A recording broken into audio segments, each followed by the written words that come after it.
We have to start with. I thought, because we started, welcome to the programme, shambolic as ever. That's our trademark. I thought, what happened in Vegas stays in Vegas, but I've got an inflatable baseball bat.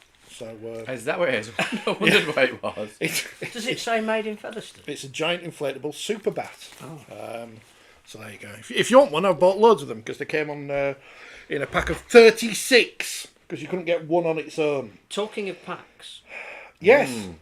Russell. I have beside me. Thanks to Phil in Salford, who said, I'll send you some biscuits if you don't talk about Salford. So that's cut down the length of the programme this week because he sent us a box of biscuits. But not just biscuits, luxury biscuits. Tell you what, and they are. They're outstanding. I've gone early on the biscuits. Not sure we deserve this. We certainly don't deserve it. No.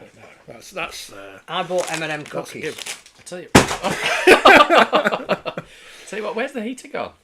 Oh, come on. It's 14 spring degrees now. this afternoon. What's the matter with you? I always put my coat on to come here. 24 people were waiting for this programme to start. We've gone down to 16. We've lost the audience. We need to start sending them biscuits, I think. Bob the Leopard.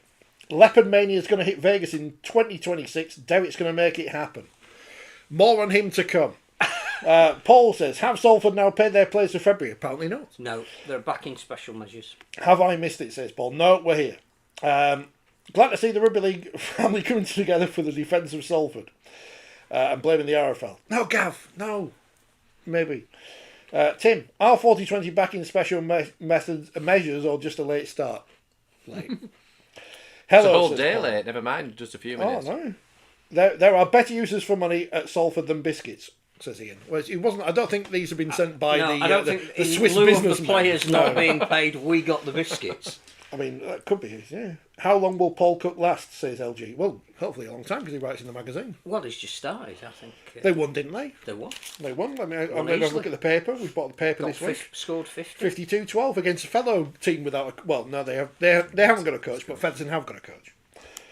The Aussie games were great. Wigan were great. Warrington were okay. The women were not. No, well, Warrington were not great. They were and not even okay. Yeah. They conceded 42 points before Wigan thought, sod it. And Warrington were terrible.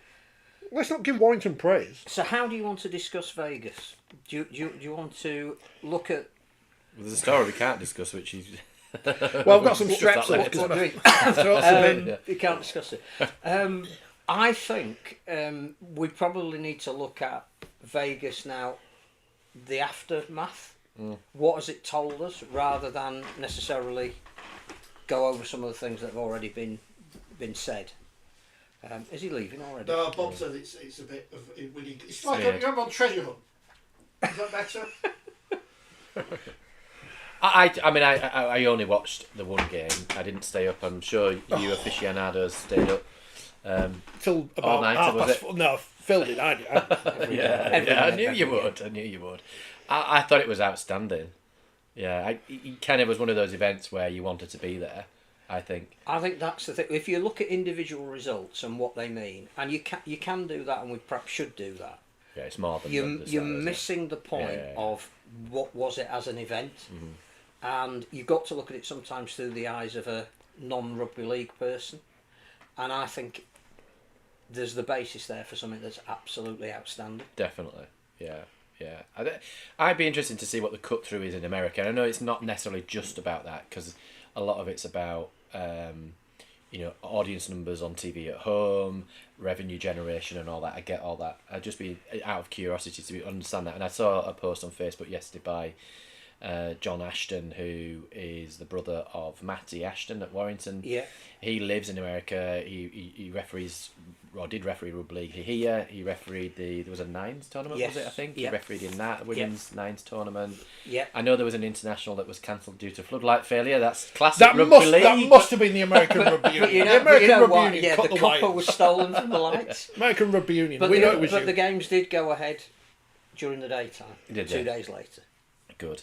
Yeah, no, and you'll know more about that. About it feels like almost a festival as well around it. I think you've got to look at the different imperatives of the people that were involved. So what did English Rugby League need out of it? It needed two things really. One is for justification for Sky for the amount of resource they put in it. Did they get a return? Well, we learnt today that it's the second highest amount of people watched that the Wigan Warrington game that they've ever had. Yeah. And the game that beat it was one that was in COVID when nobody could go anyway, so they were all watching it on the telly. So that's justification number one. The second one, I think, for the RFL over here, or Rugby League Commercial, whoever's in charge these days, might change next week. Nigel Wood. Yeah, I should have asked. I saw him on Saturday at Bellevue. I should have asked him. The second one is to make those networking connections with people in the NRL, because clearly there are discussions. I think it might even be by the time we go off air that the Ashes are on the verge of being announced. Now. Again, I think that should have been on Sunday. I think the plan was to announce it after the Vegas games, while they were all together and for whatever logistical reason they couldn't. Maybe there's a ground that hasn't been signed off yet. But also any talk of investment in the game, in however that would look, you start those talks somewhere, and all of the power brokers were there. There was an international board meeting, so Simon Johnson was there, Rodri Jones was there, Gary Hetherington was there, Wigan and Warrington were there. You're talking about a power cabal meeting with their counterparts. So, in terms of... I hope it went better than Zelensky and Trump. Was Degsy involved, or was he just there being a bird? Sent out a search party for him. But he was there, so you wouldn't think it out of the way that he had some input. There were people meeting around the event where significant things could happen, which we probably won't know until a little bit further down the line. So that's what we got out of it. Plus the fact that the Warrington and Wigan fans deserve absolutely enormous credit because they made the atmosphere, and even the NRL were knocked out. So whatever it was done to achieve in terms of media cut through, in terms of negotiations in the future, it worked for this side. For the Aussies, what do they want out of it? Well, they want clearly to make money out of it, which we're told that Vegas are now falling over themselves to get them to extend and stay longer. I think in terms again of the New York Times feature in Rugby League, all of that kind of thing reflects really well on the NRL, who've organised. Everything we saw that came back was brilliantly organised. The whole Fremont Street experience, which was arguably the best thing of. It wasn't just 12,000 people turned up. It's having the red carpet. It's having all the banners. It's having all the ability to have the action on the hotels as you're driving past. All of that was done by the NRL, and I think they deserve an enormous amount of credit for that. They are clearly in expansion mode, and again, there's lots of stories being told on the back of this. Wigan and Warrington are now talking about, because it was successful, they may play each other in Dublin next year. Still take a game on the road. So they want more Super League teams to experience what they experienced, but they've now got a taste of how do we sell our brand a little bit further. There's talk that when Vegas finishes, the NRL might stage the opening rounds of their season here in London. Yeah, and you imagine that being a roaring success. But the fact that all of that is now being talked about on the back of this, this has been a success. Don't look at the results of the games and judge it. Although I must say, if you persevered staying up all night, and who would do that? I was in tears after the women's game, so I just went to bed. The Penrith Cronulla game was... I've heard that was fantastic. Unbelievable. Yeah. So if you wanted to just see Rugby League at its very, very best, and not bits in games, then that 80 minutes was... we were wowing about Wigan and Leigh. To be able to play at that quality in the game number one, and particularly Penrith, who, because they're so successful, and the salary cap works over there, they have to lose some top name players. And you wouldn't have known Jerome Luai played for them. They were seamless, brilliant. Is there an actual plan, says Paul? Does it mean anything other than a folly? Well, it's not our plan. It's not our event. We just turned up and It's not a crashed folly. it. It's not a folly in any way whatsoever. The plan is that this original deal, which is being backed by Vegas Council or whatever they're called over there. I can't imagine they're called that. No, Vegas Metropolitan District Council. is a 5-year plan. So it's not a folly. It's happening next year and the year after and the year after, and then in 2029 there'll be a decision as to whether it stays in Vegas or they take it somewhere else. It's not a folly. A bit like Magic Weekend. We're going to take it to whoever the highest bidder is. Well, why not? That's what you want to get Well, the to. event's already grown in year 2, hasn't it? And probably will grow again in year 3. The interesting thing in terms of the crowd is that they clearly overestimated year 1. They wanted to make an impression, and the ground itself said that it was just over 30,000, but they announced 40. That's a very thing to do in America. This time they've announced 45, which looked like the actual crowd figure. So, but when you take into account there were a lot more New Zealanders and more Super League fans there, did the same number of American fans go? That's what they need to work out. But it's not about that. It's about getting, I think from getting TV subscriptions. And, and the interesting thing you said from a Super League perspective, if you can get the second highest ever watched game in Super League, that's about getting eyes on your commercial opportunities, and from a Sky perspective, that's a product that they want to buy. Well, more than that, when you go into the room to negotiate with them for the next deal, and that next deal is still going to be the biggest amount of commercial income we're going to get, it's going to be very hard for Sky to turn around and say, we'll give you less because you're not giving us anything in return. You go, well, we've given you Vegas. Well, what was telling was that, the start of Super League, the first game in Super League, is on squirreled away on whatever channel, and the Vegas game is on main event. Yeah. And it was on Sky Showcase as well, so anyone who was, there's nothing on BBC One, nothing on 2, nothing on ITV, anybody could have watched Channel 4, nothing on Channel 5, there it is. Yeah. And I also think that Sky saw the potential of this by the amount that they spent in promoting it, and I have to say, I did watch all of the podcasts sent back by Brian Carney and Stevie Owen. I listened to a few. They were great. They were great. They were really caught up in it, and it's like you say, you get a bit of FOMO listening to. But all it felt that. like a jamboree, didn't it? The bumping into to fans and in the shirts and all that, and I think it felt like that. It felt a bit like an old-fashioned Wembley trip or a Magic Weekend. It had that sort of atmosphere, but hearing Wigan, thick and Wigan accents down the strip Thick in Vegas. Thick accents, is that what I mean? No, probably. Something like Or that. both, yeah. The other Strong Wigan accents, let's say. The other thing we do know is that it will be 3 games next year and not 4, and that's not because of the quality of the games. It's because it has been decided that it's too long in the stadium. Yeah. Peter Volandis has already said you get there at 1 o'clock, you leave at 11 at night. It's too long. And I don't think you could go in and out, could you? No. Yeah. But so I think what we do know is it'll be 3 games, and whatever they pick. And the likelihood is it's going to be a proper World Club Challenge back in the calendar, which is fantastic.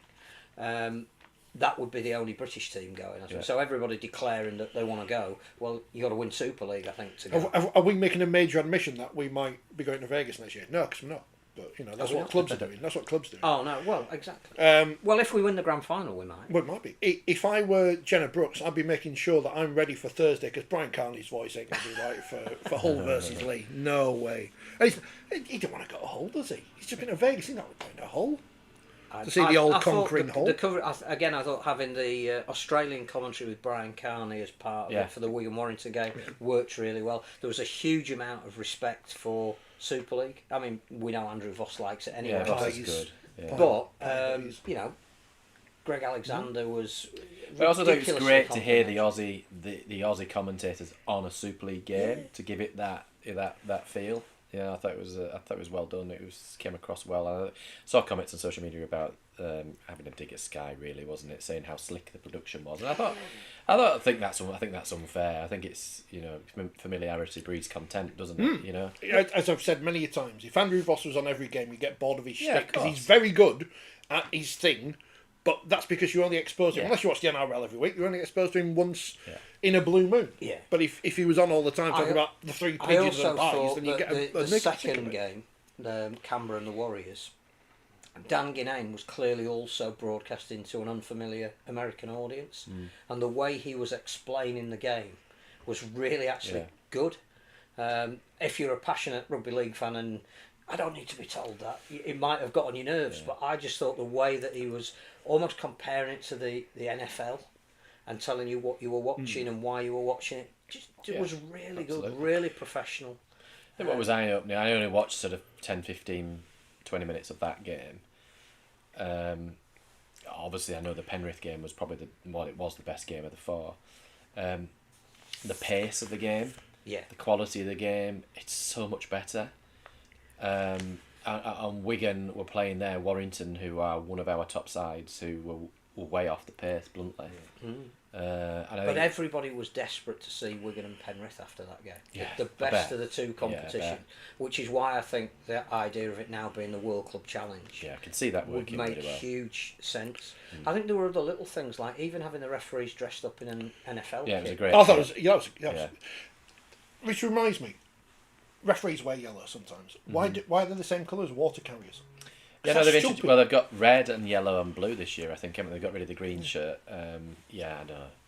I know it's nothing to do with Vegas, but I just remembered it now. So. Yeah, they should stand out on the field, but when the water carrier's on the field or Go for bloody pitch the trainers on the Mind field, you, there was an incident at Headingley on Sunday Well, of I a referee understand. very nearly having a try assist. I should go to Castleford's press conference, shouldn't I? game. Say, Danny, how are you going to sign Marcus Griffiths because he does a better job for you than half your team? Well, I think he was in a position to almost take a pass, I think, at one stage. Then he got tripped over in the same incident and they scored in the corner. He still managed to pick himself up and dust himself off. And This is not the try. criticism of Marcus Griffiths. No, It has to be pointed out.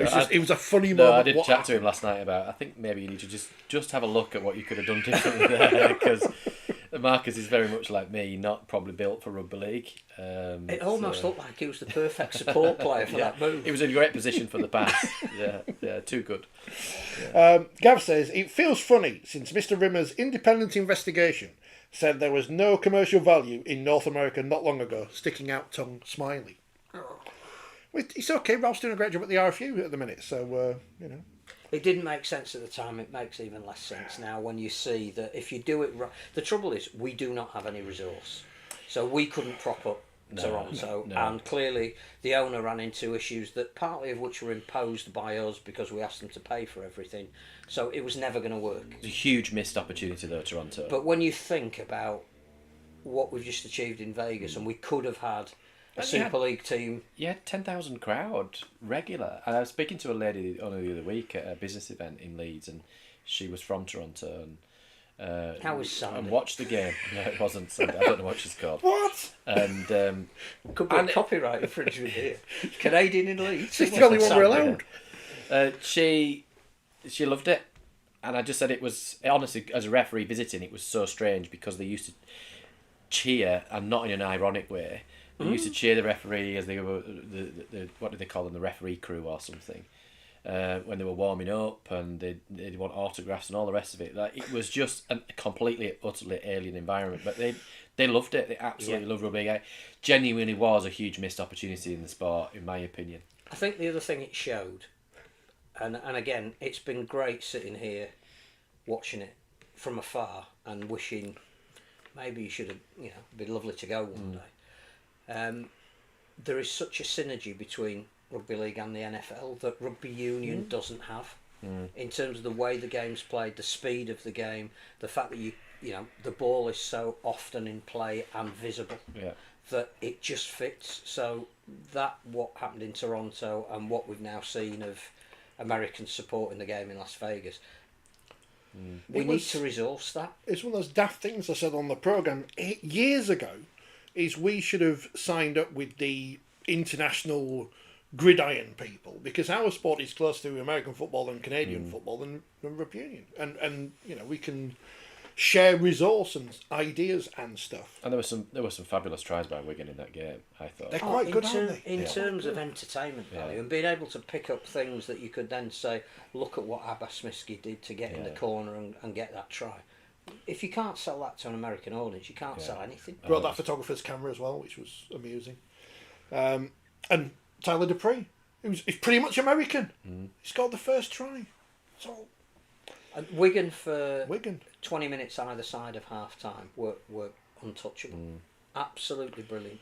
It was probably sobering, I think, for maybe through the teams in Super League watching them, because obviously we know that they probably, certainly round one, they didn't fire on all cylinders, probably. But they're back now. But I mean, that was a fantastic performance, and I think what they've proven is what they proved last year, was that when it comes to the big games, That's the thing. And by the same token, what Warrington proved is they're still not able to play in the big games. yeah. It's not too late. I mean, clearly the season is only at its very beginning. Yeah, it was a league game at the end of the day, but obviously I know it felt a big game. It was a big game from that point of view. It was a dress rehearsal, They wasn't started all right, but when things started to slip away from them, they couldn't hold Wigan. Welcome to another episode of 4020 Live Improvisational Theatre. You are a stuffed leopard. All right, you okay. are Lee's admin, so you don't have to say anything. And I am Warrington Wolves. And I am Warrington Wolves, and I pick up the phone. This will do it, so hit Flask, which is apt. Hello, is that Lee? Why have you put a video of my coach out on the pop with your owner on your social media? Thank you, bye. What the hell was the thought behind that? Apart from getting IMG points. Because, right, I'm going to wear the fans hat here. I've not got a hat. My team loses a game. They were 42-0 down. 42, right, so as much as we're going to slag off England's women lady, because that's what we're supposed to do, Wigan and Warrington should be on a level. They should be on a level playing field. Salary cap and everything. They're full-time professionals. Wigan were 42-0 up against Warrington, and then my coach is out on the pop on social media. If I'm a fan, I'm thinking, if they'd won, fair enough. You've won a game. It's 2 points. Everybody talks about enjoying, let your hair down, whatever. The victories. Yeah. But you've lost. You were completely outplayed, completely outclassed. You scored all your points when Wigan had pretty much given up. If I can say they gave up, I don't know. Don't upset Wigan. Took their foot slightly off the gas, I think is what I'm supposed to say.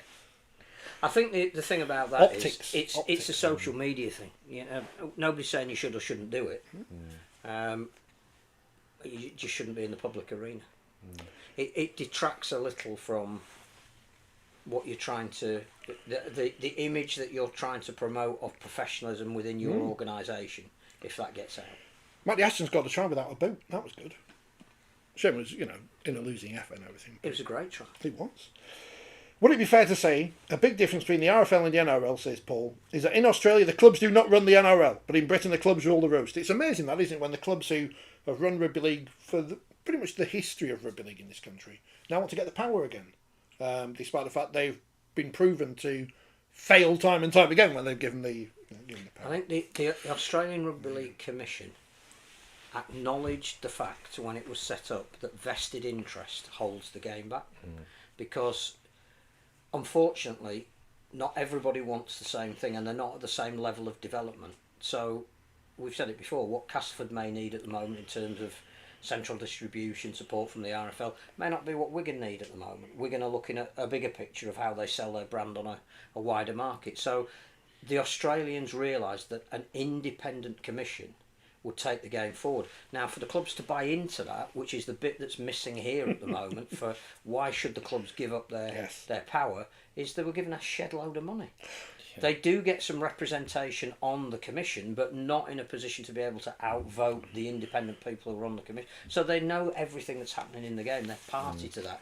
Again, I think one of the reasons we haven't yet had the test venues confirmed and dates is because the ARLPC, the players' body, also have to sign the agreement, and I think they want certain assurances that the players are going to get looked after a long NRL season. Where are they going to be staying? When are the do games? Our players union have to? Oh, no, but it's part of this bargaining agreement where everybody has some input, but the decisions are made independently, and there is sufficient money around to pay the players what they deserved in a salary cap that is structured in such a way that if you're a player of a certain number of years, a certain level in an age and all that kind of thing, you are entitled to a certain wage. Whereas, we've got kids breaking into Super League teams that aren't paid the same as an apprentice in the real world. So it is down to money, and the clubs are only going to cede power when they get sufficient compensation to say, I'm not putting £1.5 million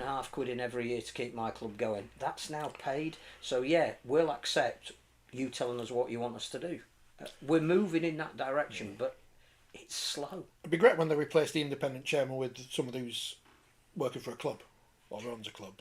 They want to replace the independent chairman with an executive chairman, but you have to pay a certain level of money to get the right calibre of person, don't you? We've looked all over the world, yes, and it turns out the fellow we need is that fellow who was here before. Who they got rid of? Yeah. But that's what I mean. It's you can't make it up. Honestly, you can't not make it up. But you're only going to get independence and new investment and the NRL perhaps becoming a shareholder and IMG having more influence, because I think the other thing about Vegas, which hasn't come out, and they don't probably particularly want it to go out, is IMG had a pretty big involvement in that, in the way it would look, in the digital stuff that all went on, the channels it was on, the time it was on. They were there, and make no mistake, they weren't there just having a few drinks with the owner of a club. They are now part of the huge conglomerate that is TKO, so they are. And the fact the that UFC people all of the clubs trained at that UFC facility, and which was state of the art and all that kind of, IMG have facilitated some of that. They are in the background ready to act when the governance allows them to act, and all of this is linked. Nearly 50 missed tackles, says Kevin from Wire, and mistakes too many. Wigan in that mood, no chance. RJ World Sports News say, love the fact that they created a build-up to rival a big boxing event with the Grand Arrival style event and interactions with fans, media, and also YouTubers, very much like the buzz of a big boxing event. Yeah. There's so many of those boxing events that go on now between people I've never heard of, but have this massive buzz attached to them. It's amazing. We can make these people into it proved as well that you are either global or local, which is something we've said on here on many an occasion. And that was the first time I thought we're a global sport here. If we get it right, if we can promote our athletes in the way that Matty Ashton can score a length of the field try with one boot, if Bevan French can be seen by a wider audience who just go, wow, yeah. Even, and we'll talk about the women's game, there's two perspectives on that. I know people who went to the game who are female, who didn't look at the score, but looked at the excellence of the Gillaroos and thought... They're quite good, aren't they? I want to emulate that. I want to play that game that they're playing. I want to be as fit as they are. I want to be as skillful as they are. They didn't say, I'm never ever going to another women's game because it was too one-sided. So again, I think in every game, there was something that Nathan Cleary is clearly the best rugby player on the planet of either code. What he did in that game to hold his team together was quite sensational. There was something in every game that you would go, that's sellable. I was half watching Canberra Raiders versus New Zealand, but it looks like they got them by the throat with that performance, the Raiders. But I was watching the wrestling at the same time, which is part of our organisation now. So it was all right, but there's no wrestling. New Zealand were disappointing in the same way that Warrington were disappointed, that there was a lot of hype about what they're going to do this year. A lot of fans there in the stadium, and they just didn't quite deliver. They didn't. You always think New Zealand Warriors, first and foremost, they're going to be the most physical team, and what might let them down is perhaps they don't have the same level of skill. They were beaten physically. Kevin's blaming Warrington's performance on the mentalist, that Colin guy. Again, Paul Daniels, he was there. Talking of cut through, and talking of making it feel a bigger event than it's just 80 minutes of rugby. For 2 points in Super League. Yeah. That footage was amazing, because I know people that watch that who have no interest in it, but they were texting saying, have you seen this? Have you seen what this guy's doing? What's he doing? Did you see the full 10-minute clip of what he did? There was some pre-match with him, and I was only half watching because I was doing some work at the same time, so I wasn't really paying much attention to what they were doing. It was amazing. Yeah. It was absolutely brilliant. And again, it showed us to be, the way the Warrington players were so impressed with what he was doing, but allowed themselves to be part. It was like a show in Las Vegas. Yeah. It was brilliant. If you haven't seen it, it's on Sky's YouTube channel. Colin Cloud. Talking of which, I know this is off topic slightly, but it's on Wigan. Have you watched the episodes? And I've not watched them yet. I've seen the first one. Okay. Yeah, no, I missed it. It's worth watching. Yeah. That's next month's column, because I need something to write about next month. Really high production values. Yeah. Some great stories. Helps when clearly... Is it going on Netflix, I think? No? I don't know. It's. I hope so. It deserves it. But the first episode that I saw culminates in winning the World Club Challenge. And again, it's such a powerful episode because they win. Yeah. Rich says, I think Warrington were less than 1/10 as disappointing as England's women. Well, let's talk about England's women, because it amazes me, because the amount of things I've read in the last few days by people who have never seen England play before, obviously, or never seen the Gillaroos play before, or probably even seen a women's rugby league game before, but are now massive experts. And I'm not an expert, I just have to say this, but How many months ago did I say Australia would win by 50 to 60 points? We were never going to win that game. No, England were never going to win that game. And was it 2002? Great Britain were beaten by Australia 60-odd points in Sydney. When did we last time win a series? The Tri-Nations, a World Cup, 75? 73? 1970. England's cricket team got beaten by Afghanistan the other week, so I believe they're disbanding now. England's women's cricket team, they disbanded months ago. The Welsh Rugby Union team, they don't exist because they've lost 15 in a row and they've got loads of money behind them. The result was disappointing, but the performance was wholly predictable from anyone who's seen anything, because the Australians, they're bloody good.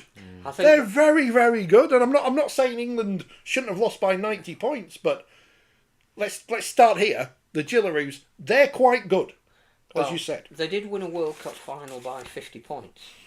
Against the second best team in the world. Yeah. I think the worry for those that looked at the respective world rankings of the teams before the game kicked off is there is a huge gap between first and third. By the same token, there's a huge gap between third and fourth and fifth. So that is the development of the women's game. I think the salutary lesson, which we didn't need telling because we know, but was exposed, is that when the NRLW set up, they had 4 teams. They focused solely on elite. There were a lot of teams that wanted to join them, and they said no, until we are strong enough to spread the word and that the people coming in are at a level that the ones that are already there, we're not expanding. And even if that means we'll have 6-game season and it'll be over 2 months, that's what we're going to have. We're only going to have 1 state of origin game to start. We could have begun with 3, but we want it to be the best of the best. And what we've done is, when we started in 2018, we had 4 good teams. We are now in 2025 and we've still got 4 good teams, but our Super League is made up of 8 teams. So I think we've tried to run before we can walk. Yes, and that, which I think Stuart Barrow alluded to in his press conference, which is brave because he works for the RFL, is the fact that that's behind part of the reason why our top players don't play at a level of intensity week in, week out to match the Aussies. And then you add into the fact that our girls are paid expenses in the top clubs. They're not paid a living wage, and the Aussies are paid to be almost professional. They're very nearly at the point where they could make a living out of just being rugby league players, and our players that have gone over there they're professional rugby players. Well, that's not a million miles away from West Warriors playing Leeds Rhinos in the Challenge Cup. And the score was 92-0. So I think it exposed what we already knew, but it didn't tell us something we didn't know. No, it's apples and oranges, isn't it? You're comparing apples with oranges. It's just not. It's just. It was never. They were never going to be in competition. I didn't think it'd be quite as big a scoreline as that, but it was always going to be difficult for them, and I think it will actually do the players good, because you can build up a false impression of yourselves if you don't test yourself against the best team in the world, and that is a harsh lesson, isn't it? But I also think as well, if we're talking about NRL investment, and again listening to Peter V'landys and trying to read between the lines of some of the things that he says, because they're not going to come out and tell you everything, nor should they. He is a passionate advocate for the women's game. He wanted that game. He was concerned before the kick-off that it wouldn't be a spectacle. But he's already said, even though we're going to 3 games, I'm not automatically ditching the women's game. We might have to change what. If you're the NRL and you want to invest in something over here, become a shareholder in something, I'd now be insisting that a fair proportion of that money went into the women's game, because that's low-hanging fruit. And there is so much interest in women's sport at the moment.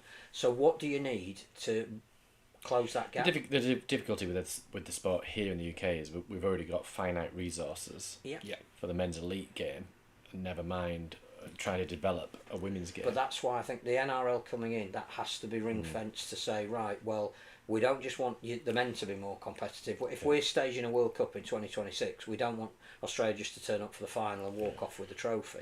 We want it to be competitive. And if there's going to be another World Cup a couple of years later now, because we're splitting them up, we want to help the women's game. Now, it may well be that we'll come to you and say you shouldn't have 8 teams in Super League, and the best players from some of the other teams now need to move into those who are strong. You can't alter the fact that you know, There's Castleford became York. That it's the same four teams that are strong. But it's true, isn't it? There's only a finite number of players that Exactly. can fit in the elite competition. And Stuart Barrow said, you know, the top players only need to play 1 week in 4.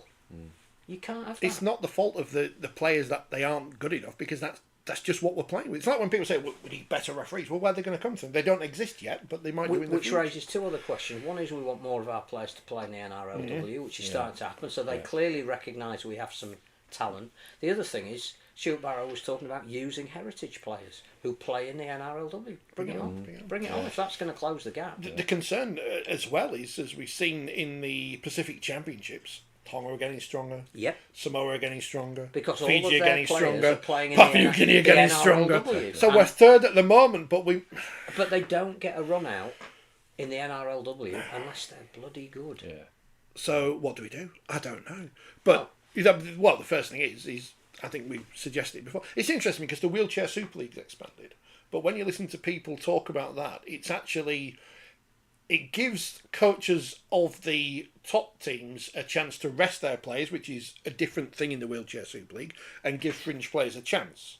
Now, whether in 3 years' time we come back and say, well, the gap between us and France, it was like this, but now it's got bigger, we don't know. It should only be a 14 competition, because there are only 4 teams. And maybe if that's one thing that comes out of it.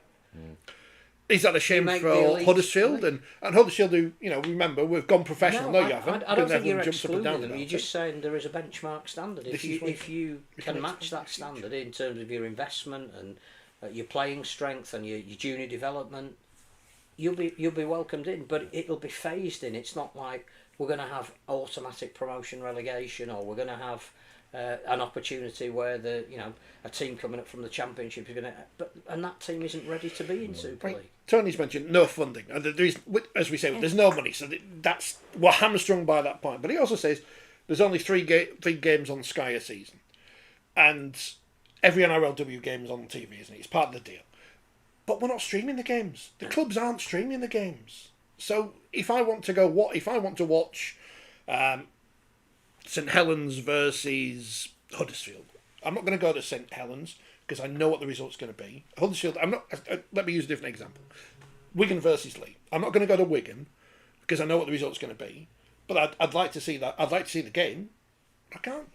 It's all about preparation. The Aussies looked to have a slightly different body shape now. The Aussie women.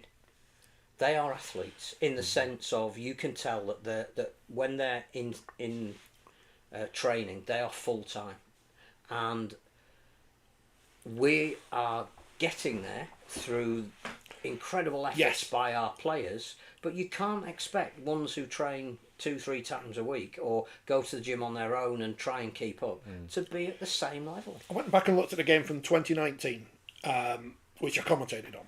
And you can see the difference in this. You can't talk about this thing. We can't talk about body shape and size and this and that and the other and fitness level. I mean, I can't talk about fitness levels. Kind of Jesus Christ. But you can see there is a difference in a team from 2019 who may or may not have got to the grand final last year, and that same team last year. You can see how things have changed. So there is progression. Absolutely. It just happens to be that the Australians have. They've gone so much. Yeah, but you were saying that in the World Cup, the Women's World Cup, which is only 2.5 years ago, England played in a magnificent game against New Zealand in the semi-final. Mm-hmm. The Aussie and the Gillaroos and New Zealand group game was probably the best game of women's rugby league we've ever seen. Yeah. And the New Zealanders had to play a third game at the end of that week, which was the World Cup final. And they weren't at that level. No. But clearly, we were competitive in that World Cup to the best we could have hoped to be. And just because we've lost one game, it's like everything. 6 months later, or two and a bit years later, you don't throw the baby out with the bathwater. No. Someone's said something interesting to me the other day, which was we should have a team in the NRLW, kind of like the Dr. Kukash British Bulldogs, but with an actual point to it. I don't think there's I don't think that can happen. But it just probably think would be. We need more of our players to play in it. At the England men's team, when you think now, 10 players probably of the 17 are going to be playing in the NRL. We're suddenly looking like, we're really looking forward to this Ashes series because we've now got something we can measure against them. We've beaten Samoa, we've beaten Tonga, we've done it quite convincingly. We need to test ourselves. But also we'll be going to these test matches thinking we've got a chance. And that's what you've got to get to. But it's happened because Herbie Farnworth isn't playing with Hull. He's, no disrespect to Hull. He's playing with the Dolphins at the highest level. And just to get his place in the team every week... Where Morgan Knowles will be. He's got to do it. Is that Wales' Morgan Knowles? Wales' Morgan Knowles. But it happened. And it was perfect. It was perfect for everyone who wants to dismiss women's rugby league and hates the fact that women can pick up a ball and get out of kitchens and stuff because it reinforced everything they wanted to think, which is a shame. But if you are not a rugby league person and you watch that as a neutral and you've not seen women's contact sport before and you've not seen the level of skill that the Aussies have got, it was also an eye-opener. Tamika Upton, Taryn Aitken, all these players they didn't take their full squad because they knew they were going to win. Yeah, and I think that don't read too much into the score. Look at some of the reasons behind it and what you're going to do to rectify it. The likelihood is if there's a women's game in Vegas next year, it will be Australia, New Zealand, or the Origin or something. I don't think it'd be Origin's too parochial. Yeah. You've got to get fans there that will buy into it. And I think, again, you plenty of New Zealanders out there. You don't have to take the wires out there. Plus, if you told, it's got to be an international, I think. So that was Vegas. That's 45 minutes of Vegas. So well done to us on that. There's nothing else to mention about Vegas, is there? I think however you look at it, it was a resounding success. It's what you do with it now. Iron sharpens iron, says Gav, but we've got plastic cutlery. Well, now the ball is in the court of the Rugby Football League. The England head coach has come out and said what needs to be done, and we'll see. When are the group games of the Challenge Cup being played, by the way? All he says, just finished reading Pleasantly Disturbed after seeing it advertised in 4020 magazine. One of the best books I've read in years. There you go. Thank you. Well, I think Simple Minds are playing the Peace Hall in the middle of the year. So again, the perfect book to have read or be reading before they're in concert. Paul says, have any of you read the excellent book by Lindsay Burrow called Take Care? A must for anyone to read, rugby league fan or not. You've read it, Phil, haven't you? Extracts of it because we were because you were trying to sell it. Yeah. Well, no, we were very fortunate to launch it with Lindsay on Friday at Wetherby Racecourse at a conference, and we were at Headingley before the Leeds Cast game. She was there doing a signing, so she's on the side of buses. I keep seeing pretty heavily involved in it. But I think apart from the fact that you don't buy the book unless you buy a box of Kleenex at the same time. The fact that it's been co-written with Donald McRae. He's quite good. He's quite a good writer. He's the best. So not only have you got a brilliant storyteller and a wonderful story to tell, you put those two together, and I can't recommend it highly enough. Showing the US a physical women's game is a good thing, at least. They're starting to get into women's sport with soccer and basketball, but still shying away from on the contact sport. So, yeah. And Vicky Whitfield appears to be okay, we think. So yeah. That was a hell. Did you see the head clash? No. Oh. No card or anything. I mean, in Super League should have been banned for life, the Australian player, but not here. What else happened in Super League last week? Well, I'm pleased to tell you that Salford Red Devils are crap. Sorry, Phil. You sent us these lovely biscuits. This is going back now. He did send a message earlier. He said it was between paying Nanny McDonald's wages or sending you some biscuits. So, I think we'll get more out of the biscuits than... No. Old Kingston Rovers 42, Salford Red Devils 0. So as much as, Oh, it was a poor game. It's this... Because it's interesting it only came out afterwards that they hadn't been paid. I don't know why we weren't told that before when obviously people knew before. So I found that odd. Okay, we're good. Salford not at the races. Now I don't know if not being paid affects a professional sportsman in terms of their performance on the field, because I'm sure many people listening to this programme will have been paid late by whoever, and it's a very stressful situation because you time your direct debits for whatever when you know you're going to get paid, and then you don't get paid. And So I don't know how it affects the professional sports person. But what we do know from seeing Salford in week 2 against Leeds, they didn't play very well then, and they didn't play very well here. So take that away from it, and all credit to Hull KR because they did another professional job. Yeah, I think the word I saw to describe Salford's performance before the mitigation of knowing that they hadn't been played was abject, which it was. I do think that we don't know the exact details of the new consortium that have bought Salford and No one seems to do it. the transfer of money or the guarantees of that. I do think there is an issue about fit and proper person that you perhaps, as the governing body, should have seen that money arrive before you took the team out of special measures or agreed to the ownership group taking over, which is it's such an easy thing to say in hindsight. So they will have gone into a meeting and given guarantees, but what it appears has happened is we haven't waited for that money to arrive. We've taken that at face value. It's almost another Has RFL. that ever happened before? It's another RFL backtrack of the public getting annoyed about something, like the academy thing a few years ago, and think, oh well, you know. I think what it again goes back to is I think Salford made a huge miscalculation in week 1 from a playing point of view. They've been behind the 8 ball since that game. Yeah. I also think it's the effect on the players with that. I just think it's a completely wrong message. I think you just got to say the message would be, look, guys, there's loads going on off the field. We need to pull together tight in this room and work for each other, and we'll get through it collectively. That would be my interpretation. I just felt to me like it was, throwing your toys out the pram, really. And I think the thing about that is Salford know as much as any club that at the end of the season that could be a significant result in where they finish in the league. So you're an experienced professional. You've been told you're not playing because we need to make this point and maybe stick 2 fingers up at authority if that's what they were doing. And then they were, weren't they? Let's can you come in the next week and rectify the fact that you're starting on -82? And they're sticking the fingers up at them by not paying them on time. Yeah.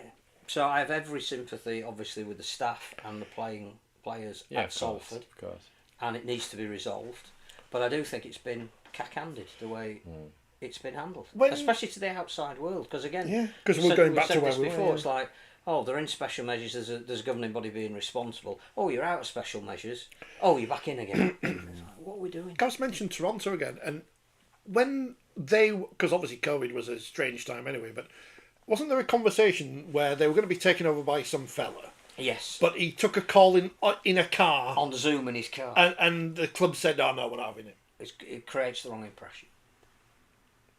So that's good. It might be apocryphal. So that's, But I do think Salford starts the season purely on a rugby basis would be a cause for concern. I'm sorry. Well, Phil's been back on. We've been in disarray since John Wilkinson retired. You know what? I still can't get my head around. These biscuits are stunning, by the way. I've not had one yet. I can't get over. No, I mean, I've not eaten one yet. I've eaten nearly all this entire packet here. We're not worthy. Salford are in the mess they are in because of decisions taken by management to spend money they didn't have. Yeah. And before the game against Leeds, they brought out the CEO to take a round of applause and deliver the match ball. Well, and the other thing that I thought was wrong was Michael Carter's never been out at Bellevue, and he built the bloody stand. They paraded all the reserves that admittedly put in a fantastic, brave effort. But again, you're celebrating an 82-0 defeat. Yeah. And again, I just think the messages coming out are difficult. But the performance on last Thursday indicated that all of that was having an effect on the team. It was clear that there was something amiss. What that was not known at that time, but it was clear that they weren't performing as they should. I don't think you read too much into that performance, to be quite honest. So what they happens? They weren't great the week before, but you know what I mean. But they've scored 1 try. Yeah. In 3 games, and their points. And who did they play this week? They played the Castleford Tigers, who were also not very good. Yeah, I'm reviewing that game actually. That's going to be a thriller. Friday night. I think I'm working, so I'll miss it. They'll be up there with Penrith and Cronulla, won't they? There could be a lot of points scored because defences may well be at a premium. Good. It makes reviewing easier. So, but they've had a lot longer to rest and not train or anything. Apparently, it's nothing to do with that. But what happens on Friday? How do you predict that game? Because you saw Castleford. I did. half asleep. I don't know I if you reviewed managed to that stay up game for the as whole well. game. Again, I thought there was a little bit of Wigan and Warrington in it. That don't be fooled by the final scoreline. Leeds are Wigan.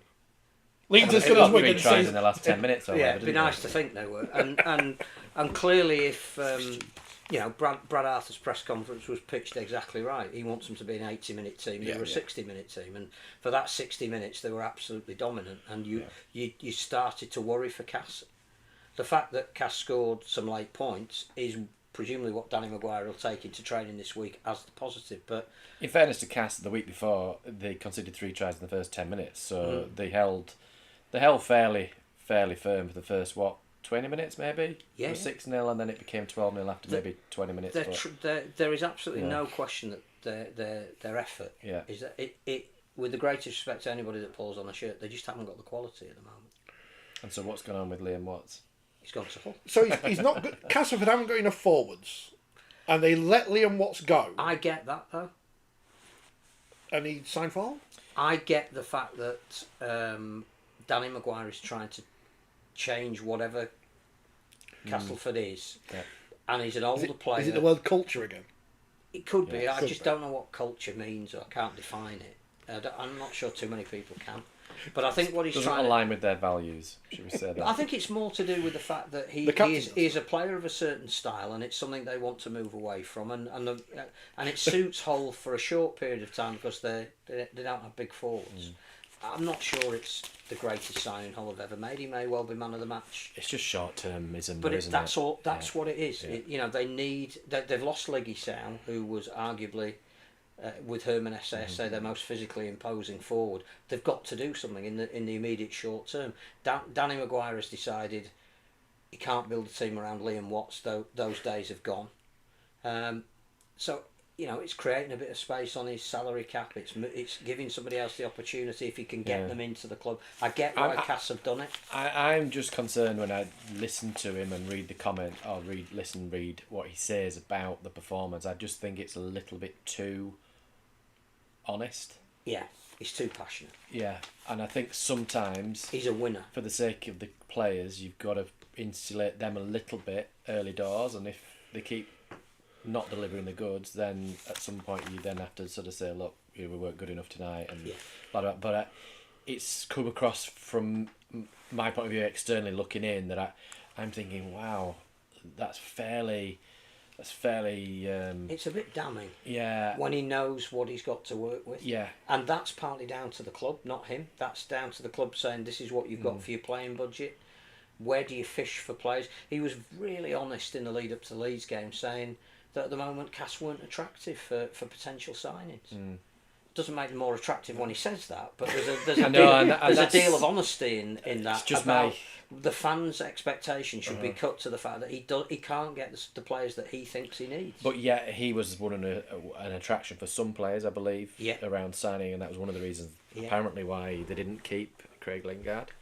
I'm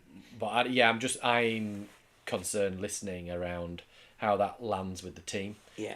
What you say behind closed doors is probably sometimes different to what you would say to the media.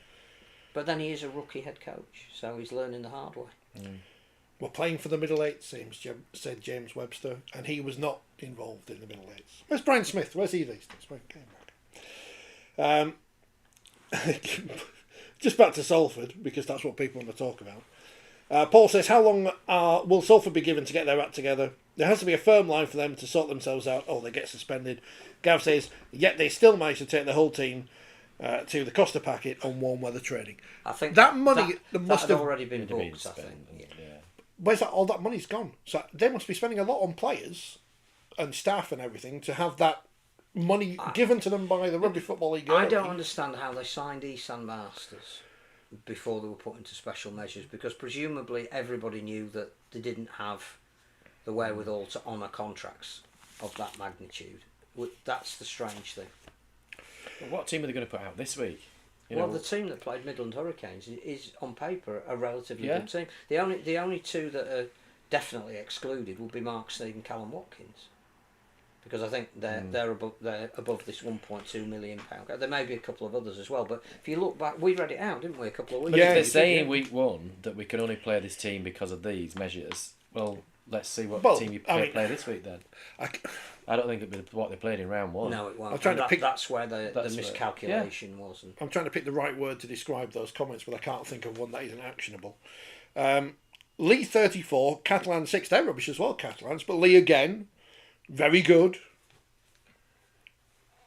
8,000 people there. What we need to do is actually to save money in rugby league, and this goes for Lee and it goes for Wakefield. Stop setting off fireworks before games. They're a complete waste of money. The only people they impress are morons.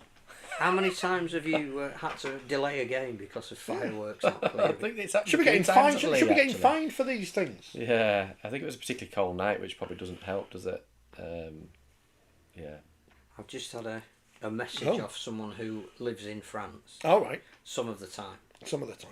As forecast, César Rouget and Navarrete both dropped to the reserves for being French. I think there is an issue at Catalan. They seem disjointed. There was always going to be some time that their spine needed, particularly Kiri, who is a fine player, but you're asking him to run a team when he's not even fully conversant with this competition. Never mind anything else. I don't think this is a programme that's ever put pressure on a coach. Who is Steve McNamara after Saturday? Well, I think if they were to lose a second home game out of 2 and be 0-4 at the start of the season, Monsieur Gouache is not the most patient of people. He owns a lot of meat cleavers. We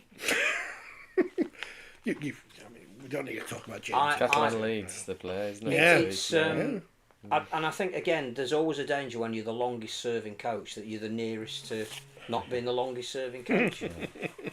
And I think that Steve's done a fantastic job. I think he's taken them from being inconsistent to being, apart from last year and the start of this year, contenders. Mm-hmm. But there's no patience. I suppose a little bit. It's almost Rams, isn't it? Because they got to a grand final, didn't win. They've twice. Yeah, they've been. They have been there or thereabouts, but this just seemed to have fallen off a cliff at the moment. But it was his comments the other week, wasn't it? I think we talked about. Was it last week or the week before? Was it round 1 where he sort of said, we will come good round kind of 2, thing? I thought it just seemed a strange comment. Well, he said that, and then last week they went backwards by his own admission. Fascinating game on Friday because we've got unbeaten Lee versus their bête noire. Derek Bowman hates them. Hull FC,